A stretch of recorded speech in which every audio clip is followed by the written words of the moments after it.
Utah Pablo here. I got a story for you. I walked into the shelter with a very polished plan. Find a young dog, preferably a puppy, something easy, something with less emotional upholstery. I wanted a fresh start, not a tragic backstory with a tale. The shelter, naturally, was full of hopeful chaos. Small dogs performed circus routines. Big dogs barked like unpaid alarm systems. Everyone looked adoptable if you squinted hard enough and ignored the paperwork. At the end of one row sat Bruno, a Rottweiler mix with a gray muzzle, a scarred face, and the resigned expression of a retired philosopher.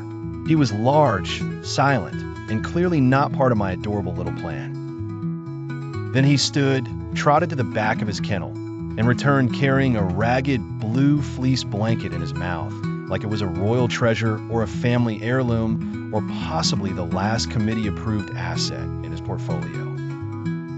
He pressed the blanket against the gate and looked at me with grave, hopeful eyes. I laughed because I am a simple creature confronted by absurdity. The shelter worker did not laugh. She said very softly that he did this for everyone, not because he wanted to share, because he believed the blanket was the only valuable thing he had left, and that if he gave it away, someone might finally take him home. That hit harder than any inspirational poster ever could. She told me Bruno had belonged to a family for 5 years. He had grown up with their children, slept in their house, and probably thought he had earned his place in the domestic republic. Then the family moved and decided a large dog was inconvenient, which is apparently how some people define loyalty when it has mud on its paws.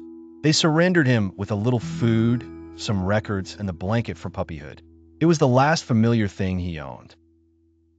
A couple passed by with 2 children. Bruno's tail began to wag.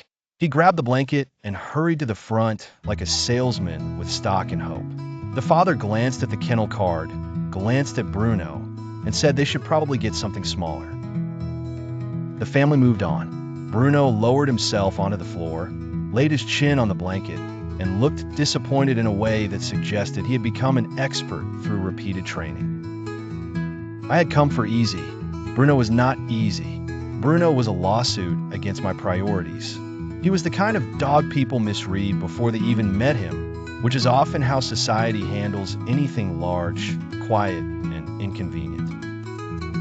But there he was, still trying, still offering his most treasured possession to strangers, as though love were a transaction, and the blanket was proof of payment. So I crouched beside the kennel and told him he could keep it. His ears twitched.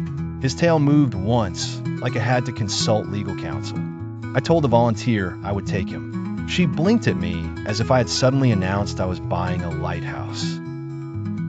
When the door opened, Bruno did not explode with joy. He picked up the blanket first, because dignity matters even in comedy. Then he walked to me, stopped, and waited. I clipped on his leash, and his tail wagged with the solemn enthusiasm of a man who has just been informed his luck has changed, but is too wise to tempt it. That was 3 years ago. Now Bruno lives on my couch like he pays rent in wisdom and fur. He snores with the confidence of a power tool.